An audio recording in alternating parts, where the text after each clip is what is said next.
everyone. Let's get dangerous. This is so cool. I know. It feels so right. It's Jake Ciely. Opening our minds to new ideas. Kill him! Who is that guy? Your mama. You just made the list. Oh, wait, you're serious? Let me laugh even harder. It's all in fantasy. Days of the range. Sure, we talk about it all the time. Really? No. Burn.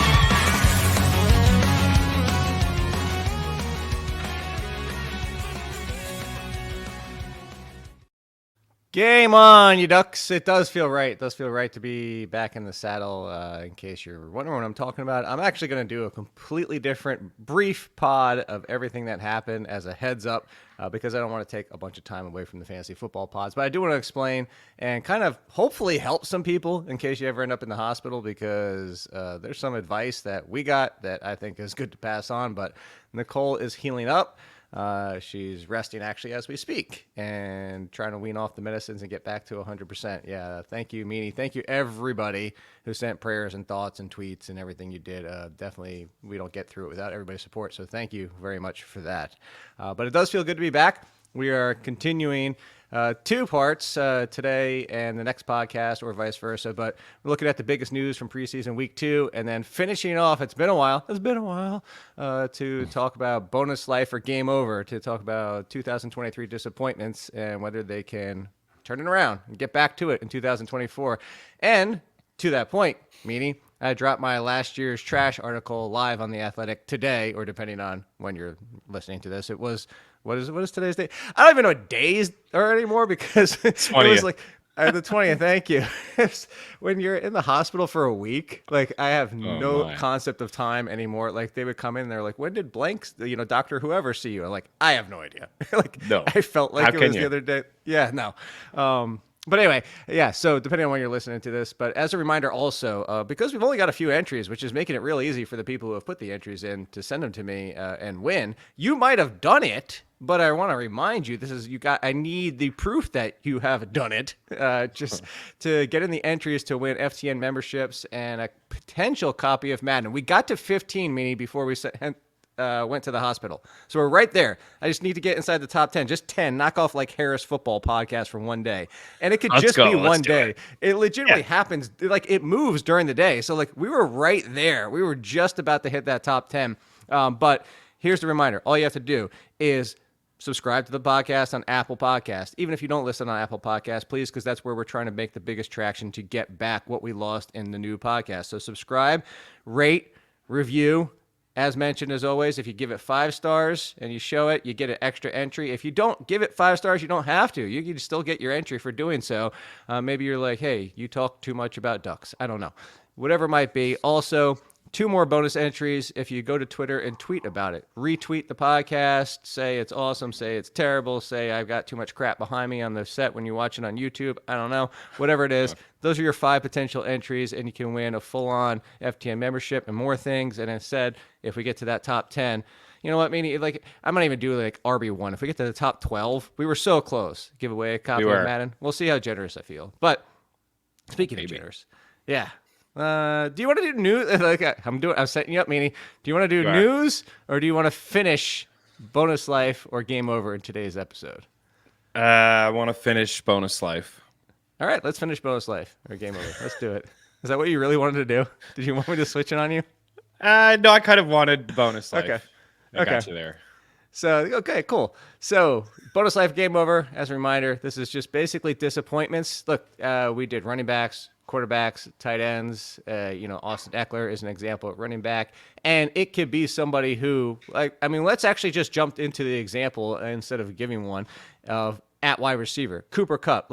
Cooper Kupp was still productive last year, but he wasn't Cooper Kupp. And where I say bonus life or game over, is it done of Cooper Kupp being wide receiver 1 status, or bonus life that a healthy Cooper Kupp, a healthy Stafford, questionable? He's practiced for the first time in a little while here, but Stafford seems like he should be fine for the season. Cooper Kupp seems like he should be 100% back to what he was. He missed time and played through some injuries. Puka Nacua had the historic rookie season that he had. Is Cooper Kupp I'll even put it that it just has to be wide receiver 12. Is Cooper Kupp's time as a wide receiver 1 over, or does he have one more life left in the tank? Yeah, this one's tough. Like, I'd say his days of wide receiver 1, like finishing as wide receiver 1, is probably over. I still think he's going to give us wide receiver 1 type weeks. Like, that is still very possible. And maybe it happens early on with Puka Nacua, maybe not 100%. I expect him to play week 1, but I think Puka's legit. I think he's for real. I think that the targets are going to be pretty similar to each other. We have seen Rams wide receivers, both of them, be wide receiver 1s. Cooper Kupp, Robert Woods a few years ago. Mm-hmm. These guys are both putting up wide receiver 1 type seasons. But Brandon I think Cooks was in that mix too. Was that? Brandon Cooks was in that mix too. So yeah, Cooks probably more so than Woods. I remember that one season with Robert Woods, but I think he can put up wide receiver 1 type weeks. But at the end of the day, he probably finishes in around a high end wide receiver 2, like wide receiver 15. I think that the gap is finally closing between him and Puka, which is fair. It probably took a knee injury for that to happen, but I'd say he's a top 15 guy. I don't think he's going to be a top 12 guy this year. Also, he's over 30 and injuries have popped up for him over the past couple of years. If he misses 3 to 4 weeks, right, that's probably enough to make him just a 2. Yeah, he's 31 now. He has 2 full seasons to his career. Here's an interesting one. We saw the target percentage with Kupp and Nacua. A lot of people have tweeted and talked about that. 30%-ish range for both of them. They're like neck and neck. And if you look at it, the healthy question mark games, 12 targets, 9 targets, 7, 10, 7, 8, 10, 8, 12, 6, 9 to finish things off. I skipped that mid-range where he kind of was really slumping. That game against Seattle, against Arizona, there was questions if he was 100%. So even taking out those, going back to the others, that's 1, 2, 3, 4, 5, 6, 7, 8, 9, 10, 11, 12. In case that song came into my head. Do you remember that? 1, 2, 3, 4, 5, 6, 7, 8, 9, 10, 11. There's 12. A lot of songs like that are just randomly throwing out numbers, and I think about all of them often. So of those 11, without looking, do you remember how many of those were double-digit scores in half-point PPR? Oh, man. Probably I'd say a majority of them. 8 of the 11? That's what I think most people would think. And I'm not saying you're stupid to think so, because I think most people would assume that, seeing that target percentage in Cooper Kupp. 4. Wow. 4 of the 11 were double-digit scores. That's actually his only 4 double-digit scores for the entire year. The game against Cleveland bumps in full PPR to double digits because it was 9.9. But, I mean, we're talking he finished off the season with 4.9, 8.7, 2.7. After those 2 games of weeks 5 and 6, 2.9, 2.1, 4.8. These aren't even, close to half-point PPR, double-digit points. Is there a chance that he's not even a wide receiver 2? I mean, are we wish-casting health and greatness back on Cooper Kupp? I don't know. I don't think anybody's disagreeing with you. I don't think anybody doesn't have Kupp as a wide receiver 2, and I don't think anybody's saying he's done. But is there a potential that he is? Are we rating Kupp too high of what he's done in the past? Maybe a touch. I'm looking at the game log now. I mean, the way that he finished last year was pretty nice. I mean, 15, 25, 25, 10, and 12, pretty solid. Again, that middle part is what you skipped over. Yeah. That's when the injury happened. And then he started off, we missed, right? I mean, I remember talking about where he fit in as a top 5 wide receiver, and then that injury popped up, just really before the last weekend of draft season. And then, he kind of fell into the second or third round. I'd say it's possible we're overrating him a little bit on just what he can do or what he's done.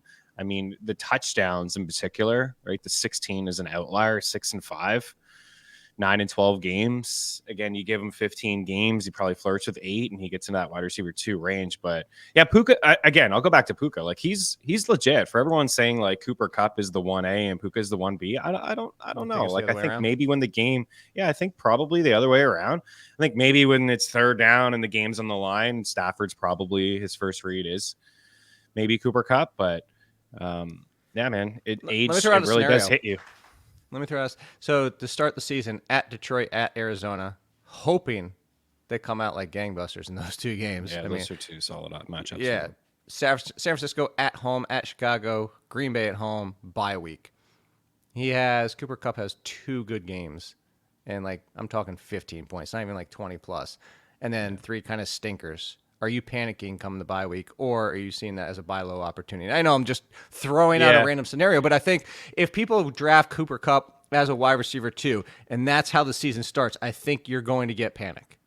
Yeah, you're probably going to panic a little bit. I would stay true and just hold on to the. I don't think it's going to be so boom or bust. I think last year certainly was in the middle part of the season, but I would just be like, hey, man, you're going to get spike weeks from Cooper Kupp. I mean, the biggest thing is what you said about Matthew Stafford. Like, as long as Stafford can stay healthy and Sean McVay is calling plays, at least the targets and the volume should be there for both of these guys. Like, they should funnel through both of them, right? Kyron catching some passes. We're unsure about who the 3 is going to be.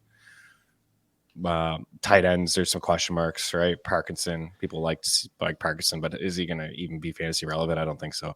I think it's just going to really go through those 2 guys. So even if you get a hot start and it's a cold 3 weeks, I'd be patient. But you're right, people will probably lose their mind a little bit because he is now like wide receiver 15, and a month ago he was like wide receiver 21, 22. So he's moved up into that wide receiver 2 range, top 15 value. Rank these 3, and then we'll move on to the next guy. Chris Olave, Nico Collins, Cooper Kupp. Just how you laid it out. Olave, Collins, and Kupp. Collins, and Kupp. Yeah, I'm still like in on Olave. I just feel like the volume is going to be significant for him. I like Clint Kubiak there. I think he can I think the offense will be a little bit more creative this year, and I just don't know who else is going to get the volume. And with Nico Collins, I think Nico Collins is like a terrific wide receiver, but there's a lot going on there. A lot more in Houston than New Orleans. Would you take Josh Allen or Cooper Kupp on the board if you were drafting? I would say Cooper Kupp. Okay. I'm not going to have any shares of Josh Allen this year unless I'm in a super flex league and I pick early. Oh, man, why do you hate Josh Allen? I just don't like to draft a quarterback in the first 30 picks. It's just not my jam. Oh, man, you hate Josh Allen so much. I do. I hate Josh Allen, man. All right, let's move on to the next one. And I'm moving past somebody that I had on the docket. I don't know that docket. On the document. We're moving past Hollywood Marquise Brown or Marquise Hollywood Brown is the way you actually should say it, because he was here. Let me just put real quick. When healthy, do you think he has a bonus life left? The health is an obvious question mark of whether or not he's even ready to start the season. Sounds doubtful, like it might be a week or 2 before he's back. But when he's back, would you have given Marquise Brown a bonus life? I would have, just on this scenario. I would have tossed out the injury. I'm that guy.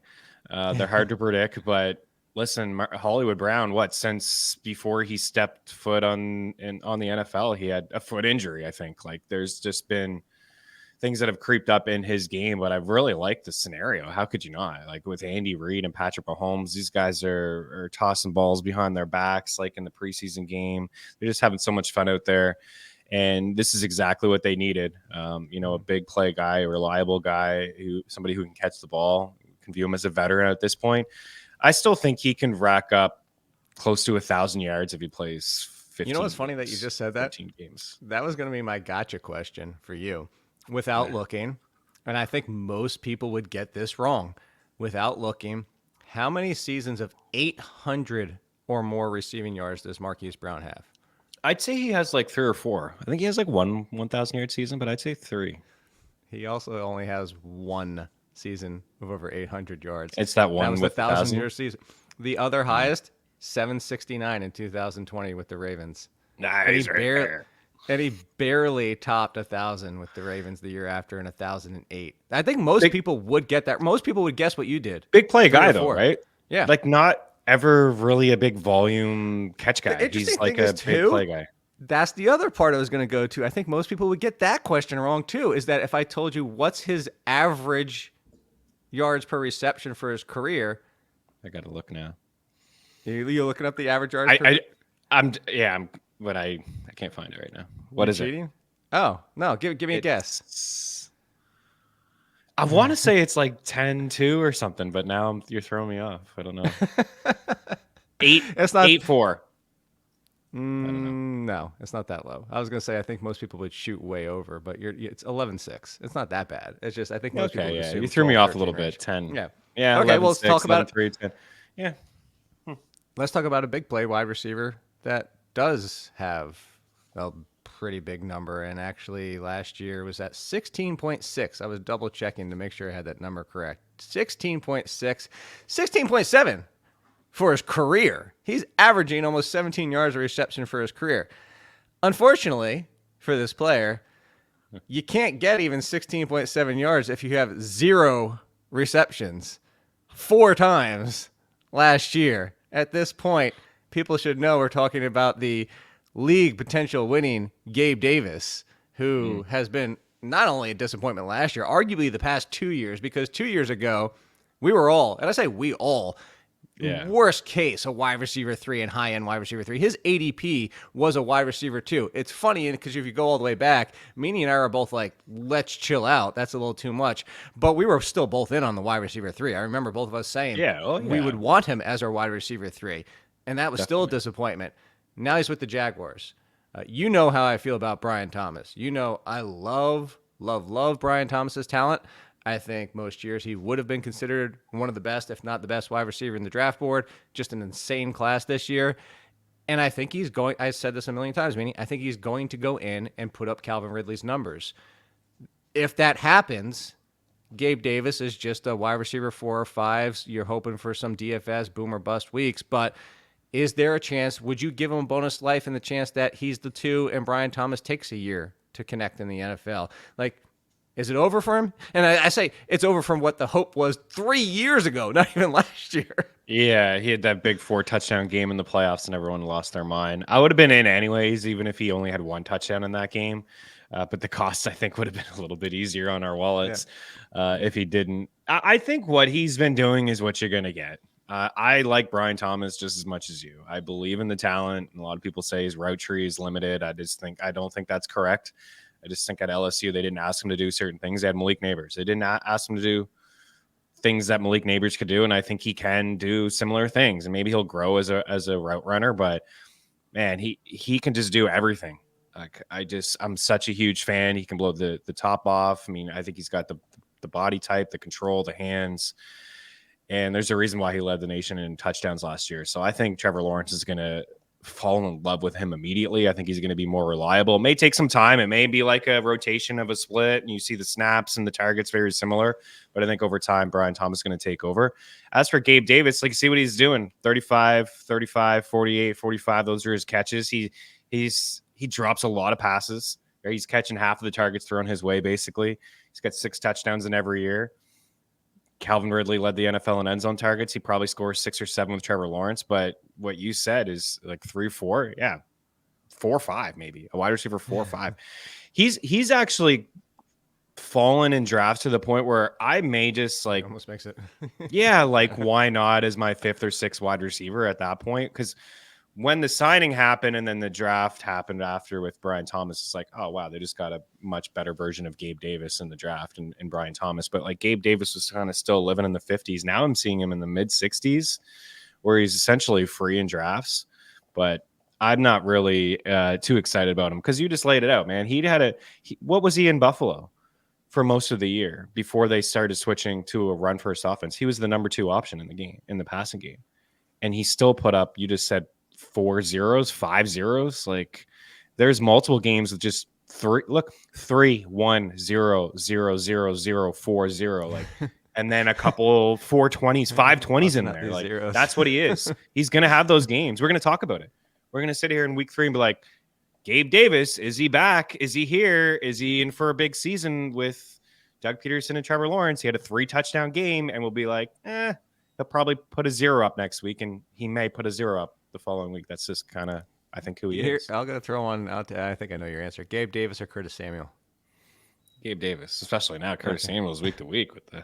I just think that there's probably more consistency in Samuel's game from a PPR standpoint. Like you can put him in, you're probably like, I'm going to get like anywhere from 5 to 9 points. Maybe he gets me like a 12 to 13 week where, again, Gabe Davis could literally get you a 0. So it's all about, how you like to construct your teams. I don't love to put in a guy that could get me a 0. unless I have some pretty strong wide receiver, top 3 wide receivers, then I can live with it. Okay, so let me grab my bottle of water for this one and ask you, because I'm pretty prepared for your answer if we're pouring one out. I'm just not even going to ask if there's a bonus slave. Is it game over and you're putting in you're going over to GameStop or wherever? I mean, not that I really want to support them. I don't hate GameStop, but at the same time, Jake hates GameStop. $5. Oh, as you turn around, they slap $40 used price tag on it to sell it back again. Always, yeah. But anyway, you're going to pick up the new game and to throw away last year's copy of Tyler Lockett. Are we pouring one out for Tyler Lockett? Is it finally over? Is Jackson Smith and Jigba surpassing Tyler Lockett, or is there a little bit gas left in the tank? I think there's a little bit of gas left in the tank, but I do expect the breakout from JSN. The only share I have of Tyler Lockett was in New York in your flex league. And it really did bother me to take him, but it felt like at that point as my 5th wide receiver, I think, and just continuing to fall down draft boards, I'm like, well, this guy did lead the Seahawks in targets last year. But I do expect a little bit more from JSN. But at the same time, JSN is, he's going to have the short ADOT. I don't think he's going to be, super explosive. I don't think he's going to have a ton of, wide receiver 2 weeks. I think Lockett still has a couple of those type of performances in him, wide receiver 2, wide receiver 3. But yeah, man, another guy is getting a little bit older. I could see your boy Sam Howell under center too. I don't know if that'd be good for his game, but I think at some point we see Sam Howell. I mean, he's having a heck of a preseason. Gino's not 100%. A new regime there, new coaching staff, new OC. It's possible they make some sort of quarterback change. But I'd say Lockett stays there. He's had some really nice performances over the years. I think he's going to be more of a thorn in the side of Smith and Jigba than anything. Lockett or 2 rookies in McConkey and Coleman. A lot of K's in there. Coleman, I would take Lockett, the upside McConkey. in McConkey and Coleman, but I think that Lockett will probably get more volume than Keon Coleman. I think Coleman may be touchdown dependent in his first year, but I'm willing to take the unknown of the 2 young rookie wide receivers. Lockett or Rashid Shaheed? Is that where he is, though, now? Is that what we're talking about? Yeah. Darnell Mooney?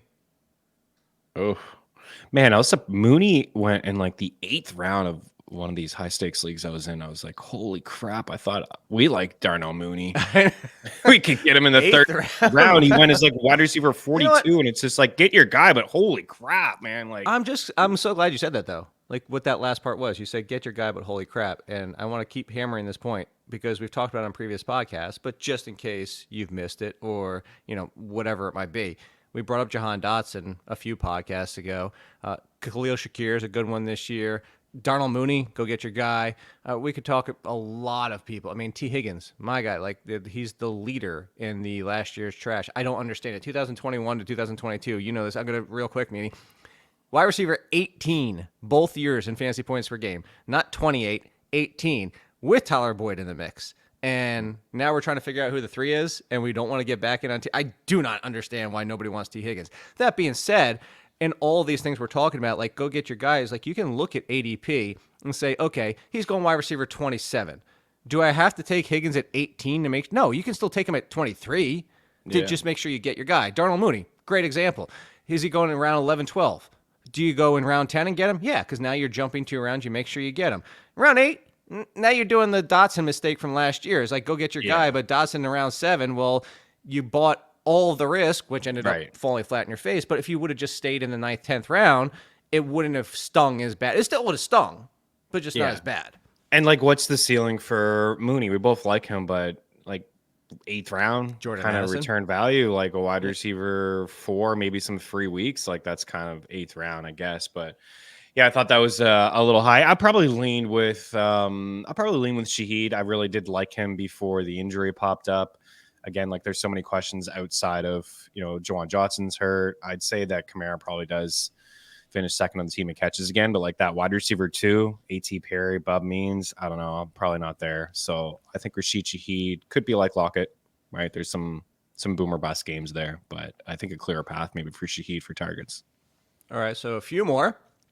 We've already talked Terry McLaurin. I mean, I think there's no question we're all in on we're in. Bonus life. We like him. Big bonus life. He hit the extra 3 5, Yeah. 10, put on the code, whatever it might be. Hey, dude, got himself a 100% on the quarterback. code. So let's talk about somebody who I've brought up a lot about, I made the comparison to old Cam Newton, Carolina Panthers, and it just happens to be the Carolina Panthers, is if you have any hope of Bryce Young's career not being over, which I'm not ready to say after 1 year, I want to bury Bryce Young. But if you want success, stop drafting the Mingos of the world and get some dudes who know how to separate. Adam Thielen would have been great separating, and he actually did really well with Bryce Young at the beginning of the year. But once defenses said, you know what, maybe if we stay over top of Thielen or even cut underneath. Actually, there was a lot of that, the cutting underneath of him, because at this point of his career, he doesn't separate as well as he used to be, and he's really good at finding space. But when you cut underneath and take that away, all of a sudden, Bryce Young's like, oh, crap, I don't even know where to go now because nobody else on the team can get any space. So they make some really nice draft picks, although Leggette's banged up right now, unfortunately. But they traded for Deontay Johnson, that being the Carolina Panthers. Deontay Johnson, for all intents and purposes, was disappointing last year. Was thought to be the number one, maybe the 1B, took George Pickens for breakouts that people were calling last year, whatever it might be. And a large part of it was your now backup quarterback, and Kenny Pickett was at fault for a lot of it. But going with Bryce Young and being the one and getting the volume with the Carolina Panthers, is this bonus life? Or is the Panthers defense strong enough that they're not going to have to pass a ton? They've got a really nice running back crew with Chuba Hubbard, who's surprised. Jonathan Brooks, arguably the best talent in the running back draft class if he's 100% healthy. Is it just going to be kind of he's a fine wide receiver 3, but that's just it now? That's what I think. Like, I don't think he has a ceiling. I know the fantasy community is like really in on Deontay Johnson, and I understand. Like, I get it in terms of volume. Well, hold on. It's funny. It's funny you say that. I started to cut you off, but I'm so glad you said that because it's like sometimes we get this perception and people are like, ooh, better days for Deontay Johnson. Fantasy's like, don't forget about Deontay Johnson. He's going to be leading the targets in Panthers. And then yet you say that and you pull it up and you know what his consensus rank is? Wide receiver 34. That's not the fantasy. And I'm not coming for you. I'm just saying I want people to understand perception because wide receiver 34 is not the fantasy community being on Deontay Johnson. Wide receiver 24, sure, but you say that, and I agree with you. The perception seems like there's a lot of people that are on Deontay Johnson, but he's not showing so in the ranks. Yeah, I guess they're not willing to put him up higher, right? I even see his ADP as like wide receiver 39 in best ball, and I think that makes probably more sense because where's the ceiling, right? You're not stacking Who's Carolina, stacking the you're Panthers? taking him. Yeah, I will take a cheap stack on the Panthers. I've admitted that before. I don't hate it either. And you know what? I don't hate, like, if you take him around pick 70 and you do Bryce Young and Adam Thielen as your last couple of picks, like that's something that you could do as your third stack. You have a couple other high-end stacks that you like. I mean, why not? Injuries are going to happen, bye weeks and things like that, and you expect like the offense to look better in Carolina. I like Dave Canales, and so far he has said a lot of great things about Deontay Johnson. He said Bryce Young they're always talking. He said the offense is going to roll through Deontay Johnson. And then I think a couple days later, he said something like, where's Deontay? Because that's what we're going to be doing all the time on the field is where's Deontay. So I do believe that he's going to be the number one guy in the offense, a target hog, get some catches. But I just wonder about the ceiling. I still don't think that this team is going to score a lot of points. I think they're going to be a bottom 5 offensive squad. I do have some questions about Bryce Young. I'm not ready to write him off, but I have some questions. Like, he needs to show us something this year, some improvements. It can't just be like, dudes can't separate. And again, I'll go back to the ceiling because touchdowns are hard to predict, but I think Deontay has 5 in his last 35 games. So he could be that's probably where his ceiling is capped as like, hey, he's a wide receiver 3, he's a volume type guy. But again, I just don't think that there's room for him to that season he had with Big Ben where he had a ton of catches and yards and touchdowns is the outlier. It's not going to be volume like that. Was throwing, by the way. Oh my goodness, like 600 passes.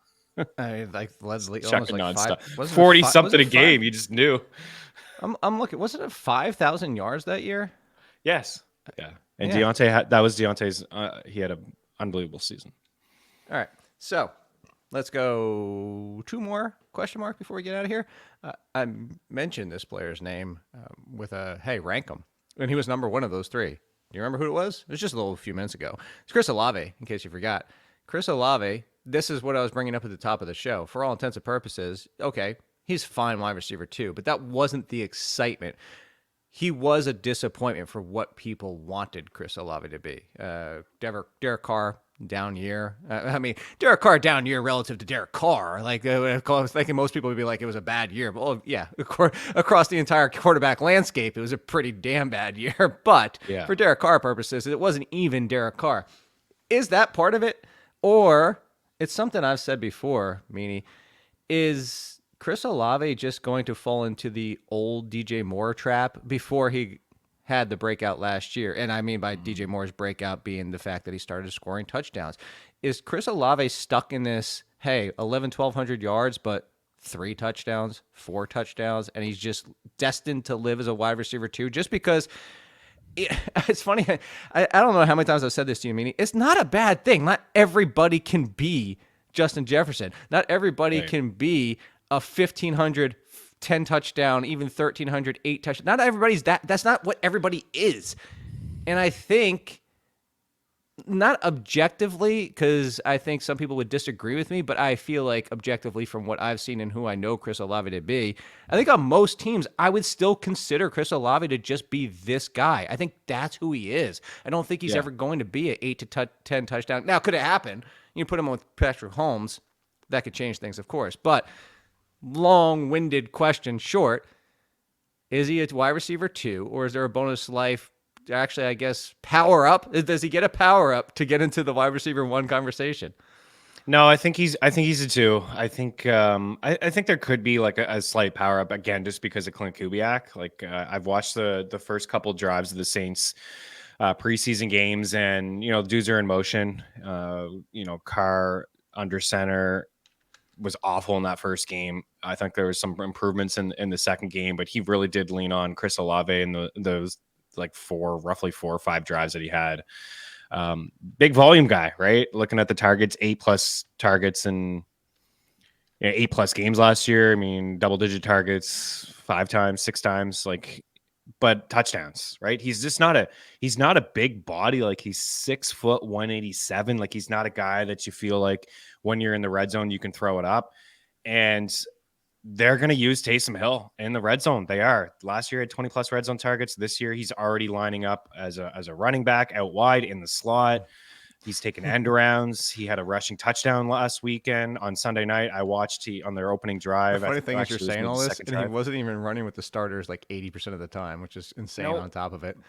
They're just going to use him all over the place, man. Like, he is just lined up all over the formation.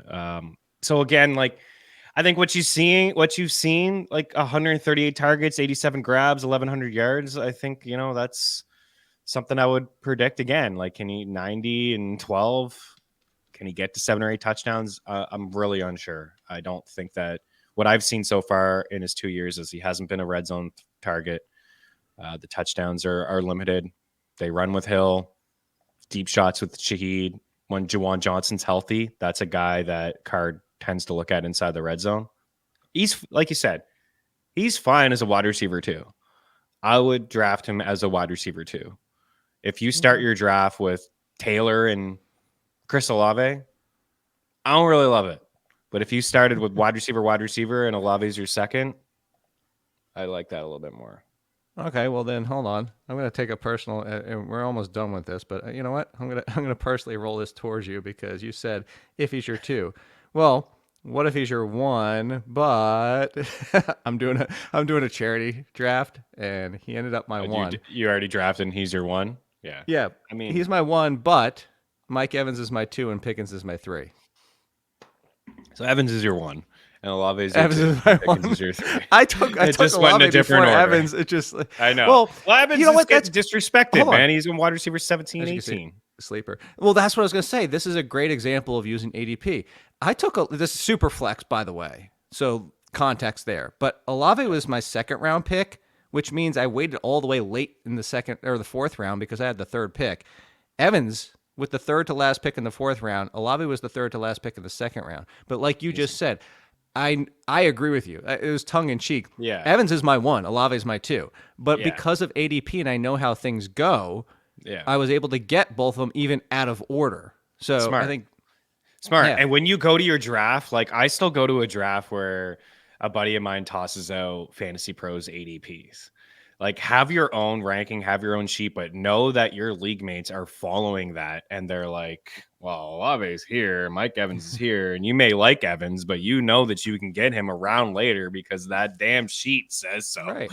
You know what I mean? So, yeah, Evans is going as wide receiver 17, 18. And I don't know. I still have him. I think I have him at 12 overall. I think he's a low end wide receiver 1. All right. Last one. We're going to get out of here for today. Who do I want? There's like 2 left, but you know what? No, there's only 1 left that I really want to talk about. Garrett Wilson. Again, in the Chris Olave discussion, because people are like, well, what's wrong with Garrett Wilson? Nothing. But Garrett Wilson for his first 2 years, 10 and something points per game. That is 4 points per game shy, not 4 points, not 40 points in the season. 4 points per game. Do the quick math, 17 games. You got 20 to 68 points over the entire year. That's how much he's fallen short of being a wide receiver 1. That's how much Aaron Rodgers has to do for Garrett Wilson to get to wide receiver 1. Can it happen? Absolutely. But he needs those touchdowns, what if Garrett Wilson's like Chris Olave? Which, by the way, there were some similarities. Oh, by the way, the school and everything. Yeah. But is Garrett Wilson, and this is why I say bonus life, this isn't even bonus life because he hasn't done it before. Like, this is joking aside, like maybe this is a power up. What's the situation here for Garrett Wilson? Let me phrase it that way. What's the situation? Like, how does Garrett Wilson get that power up to be a wide receiver 1, even if Aaron Rodgers stays healthy? Or is that just not possible?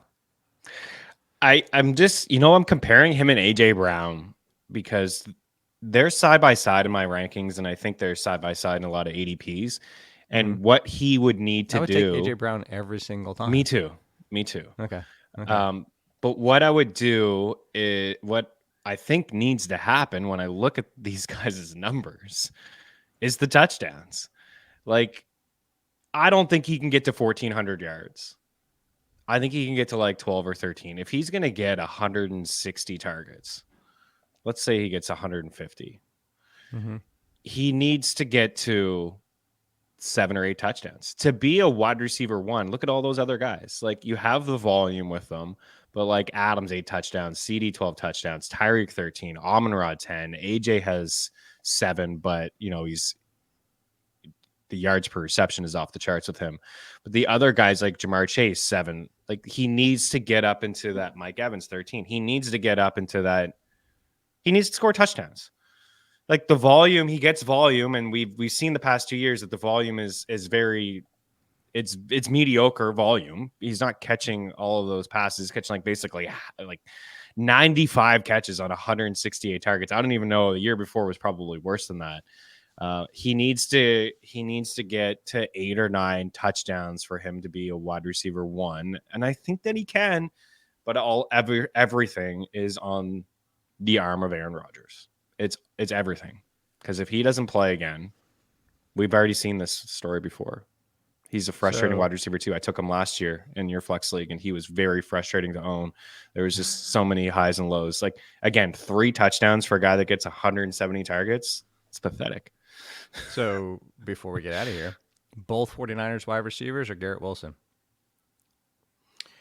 I would take, if you told me Ayuk was playing week 1, I would take Ayuk over him. I guess I'm a little sour on Debo. I don't know. I think Debo's definitely more safer. I don't know. I feel like there's not a lot of ceiling games. There is ceiling games with him, but I feel like there's also like just some quiet games too. Like, I think there's more wide receiver 1 potential, I'd say, in Garrett Wilson than Debo. I don't know. I think Debo's a rock solid too. I think the ceiling, the unknown. Debo had 14.2 fantasy points per game, which I know is wide receiver 1, which is what Garrett Wilson needs to get to, which, by the way, also ceiling games coming for you on this one, Chris Meaney. 33.8 and 30.5 in back-to-back weeks. I know he has it. I retract the ceiling. I know he had like 200 something yards. He had ceiling. But like, I still feel like there's some games from Debo where, I don't know, I would rather have Ayuk. I think Ayuk has. I would, but you would take Garrett Wilson over Debo? I would, yeah.